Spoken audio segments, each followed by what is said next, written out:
Becoming a great Hollywood actor or actress takes a long time. It requires appearing in and starring in a great number of movies. But for some of the elite actors, there are some roles that they accepted and wish they could go back and undo, even if those films were a success. Welcome to Cinema Pills. Today we'll be looking at 10 movies that actors regretted appearing in, whether they were small cameos or leading roles. Before we get into it, don't forget that we have new videos coming out all the time. So be sure to subscribe to our channel and to click that notification bell so we can have you with us for our future video releases. With that being said, let's get into it. Number 10, Alec Guinness, Star Wars. Hello there. Star Wars has gone down in history as one of the best science fiction movies of all time. It was a perfect cast chosen for a perfect story. One of the best characters was Obi-Wan Kenobi, the pinnacle of wisdom and compassion. Chosen to play him was Alec Guinness, but while we all loved seeing him, he actually hated his role.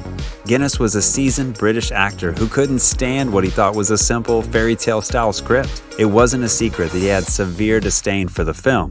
But even when meeting fans, he would scoff at their praise and tell them that they should never watch the movie again. It's a real shame though. He did such a great job and was perfect for the role. You will never find a more wretched hive of scum and villainy. Number 9, Charles Dance, Godzilla, King of the Monsters. Let's go. Godzilla King of the Monsters was the second installment in the reboot of the classic Japanese monster franchise. One claim to fame for the film was the inclusion of Charles Dance, the famous British actor who famously portrayed Twin Lannister in Game of Thrones. However, this film didn't really take off and Dance wasn't exactly surprised. In an interview with The Guardian, the famed British actor admitted that he had difficulty staying awake. In the end though, no one can say that it hurt his career. But when you watch the film, it is pretty easy to tell that there wasn't much heart in it. I'm sure we'll see Charles Dance again sometime soon though.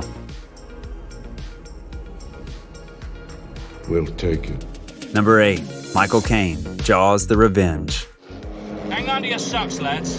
Hey, wait a minute, man. You sure you know how to do this? Many of us know Michael Caine from such films as Interstellar, The Prestige, and all of the Christopher Nolan Batman films. We don't tend to remember Michael Caine as the guy that was part of Jaws: The Revenge. Quite frankly, neither does he. As a matter of fact, from the moment he started working on the film, he knew it was going to be a flop. What makes it worse for Caine is that not only did he put a lot of time and work into the films knowing that it wasn't going to be a success, he missed attending the 1987 Academy Awards so that he could work. He won an Oscar for Best Supporting Actor in Hannah and Her Sisters and wasn't there to accept it. That just stinks. Number 7, Megan Fox, Transformers.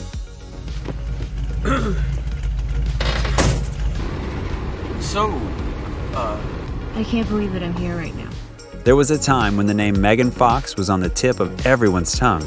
But if you were paying close attention, you would have noticed that she showed up in fewer and fewer roles over the years. You can trace that back to her work in the first 2 Transformer movies. Even though she was one of the most important parts of the film, she felt that the only reason she was there was to be eye candy. She clashed with director Michael Bay on many occasions, from everything ranging to her wardrobe to her pay. Eventually, she left the series with many speculating that Bay had a hand in blacklisting her from films.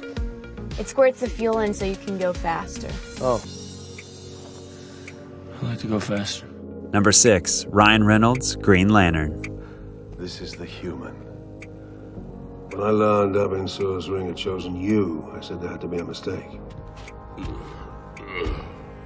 I see nothing to change my mind. Never in history of movies has a role been so terrible but still worked out for the actor in the end. 2011 gave us a train wreck of a superhero movie called Green Lantern starring Ryan Reynolds. It was a big budget film that was met with absolutely horrible reviews and humongous financial losses. It would have ruined any other actor's career. Ryan Reynolds is a monster though. Yes, he caught some flack for starring in such a crappy movie. It was never a secret that he hated the whole experience of it. However, once he landed the role for Deadpool, he was able to cash in on all of it, making numerous jokes at Green Lantern's expense. It made for some awesome comedy. You're welcome, Canada.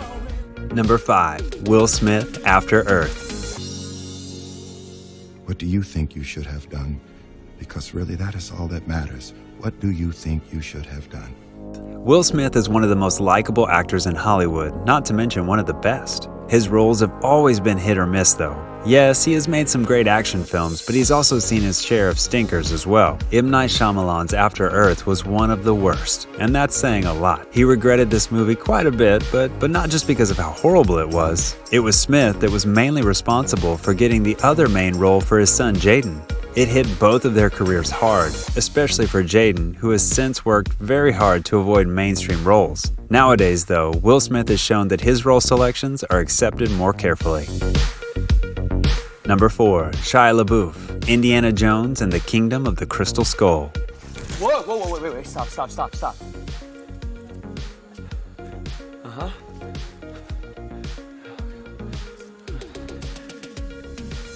Shia Lebeouf is no stranger to controversy, having had some big highs and big lows in his career. This has caused him to have some tumultuous relationships with the press as well as some prominent directors too. But in 2008, Lebeouf was still in one of his high times, and he was offered a prominent role starring alongside Harrison Ford for Indiana Jones and the Kingdom of the Crystal Skull. He has never been one to mince words, so when critics and audiences bashed the movie, Lebeouf wasn't shy about putting in his 2 cents. More than anything, he blamed director Steven Spielberg for the movie's failure. According to Shia, Spielberg was not even close to being what he imagined him to be like, showing a sense of entitlement and arrogance. It just seemed to be a case of a great director and a great actor coming together on what was definitely a piece of crap movie.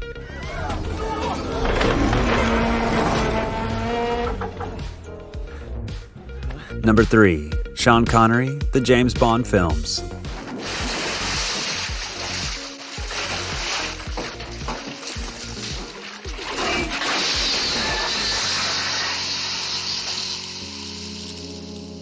Sean Connery was born to play James Bond. He had the looks, the suave voice, and the talent to do so. Then why would he be on this list for these movies? The answer is as surprising as it is simple. Sean Connery hated being 007. The main issue came down to a couple of things. Connery didn't feel like he was being paid enough, and he was getting incredibly bored playing the same character over and over and over again.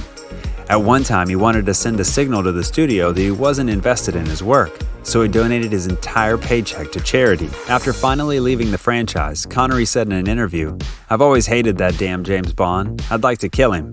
Way to be subtle there, Sean. You're one of the most beautiful girls I've ever seen. Thank you, but I think my mouth is too big. No, it's the right size. For me, that is. Number 2. Robert Pattinson, The Twilight Saga. You really were holding back before. When The Twilight Saga came out, Robert Pattinson was the center of attention for every teenage girl in the world. But this wasn't the type of fame that Pattinson was looking for. He actually had quite a bit of disdain for the films. He was a 22-year-old actor playing a 105-year-old glittery vampire who was pretending to be a 17-year-old high school student. Pattinson was even quoted as saying that Edward Cullen was a 105-year-old virgin who would probably be more like a serial killer than a polite vampire. I mean, he isn't wrong. Luckily, that wasn't the case. But the role kept Robert Pattinson away from mainstream movies for years before accepting the role as Bruce Wayne in the upcoming movie The Batman. And we at Cinema Pills have high hopes. He could fit the role very well.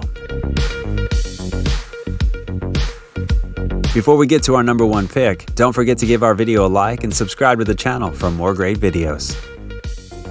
And number 1, George Clooney, Batman and Robin.